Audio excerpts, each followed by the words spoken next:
Hello বন্ধুরা, তো আজকে চা খেতে খেতে আমি ভিডিওটা শুরু করলাম। এখন বাজে সকাল 7টা।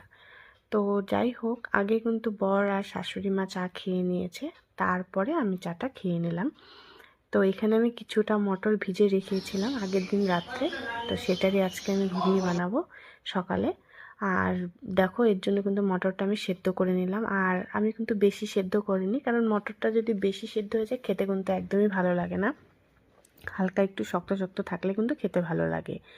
তারপরে হচ্ছে আমি এই যে মশলাটা করে নেব মটরের জন্য।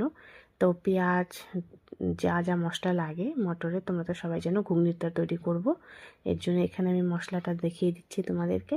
আর এক পাশে আমি দেখো 2 ভাগে কিন্তু মশলাটা রেখেছি, কারণ আগের দিনের কিছুটা ভাত বেঁচে গিয়েছিল। তো ভাবলাম যে ভাতটা তাহলে ভেজেই নিই, যেহেতু এখন শীতের দিন ভাত ভাজা খেতেও ভালো লাগে।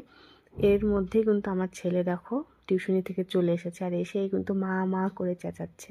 মানে ও যে 1 ঘন্টা টিউশনিতে থাকে, ওর সেটাই বিশাল বড় ব্যাপার। মানে কখনো তো এভাবে থাকে না, আর ও সবসময় আমার সাথেই থাকে তার জন্য। আর ওর ঠাম্মাও রাস্তায় দাঁড়িয়ে থাকে যে আমার নাতি কখন আসবে, আমি ওকে নিয়ে বাড়িতে আসব। মানে সারাদিন এত চিল্লা হাল্লা করে, ও ছাড়া না মানে বাড়িটা একদম শান্ত হয়ে যায়। সে যাই হোক, তারপরে এই যে দেখো ভাতটা আমি ভেজে নিয়েছি, আর এই যে এখানে ঘুগনিটাও কিন্তু রেডি হয়ে গেছে।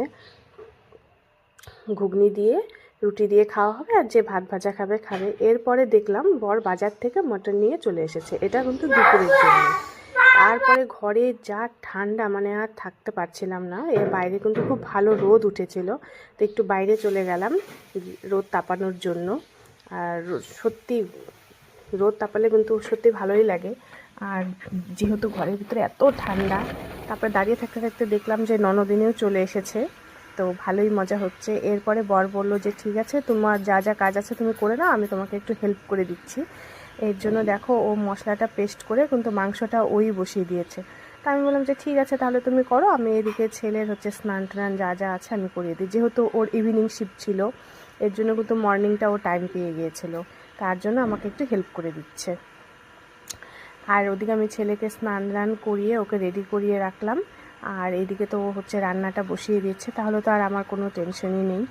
এরপরে হচ্ছে ও যখন রান্নাটা কিছুটা হয়ে আসলো, আমাকে দেখো খেতে দিয়েছে, বলে কি দেখো খেয়ে কেমন হয়েছে। তো সত্যি মানে জাস্ট দারুণ হয়েছিল। তো আজকে এখানেই শেষ করলাম।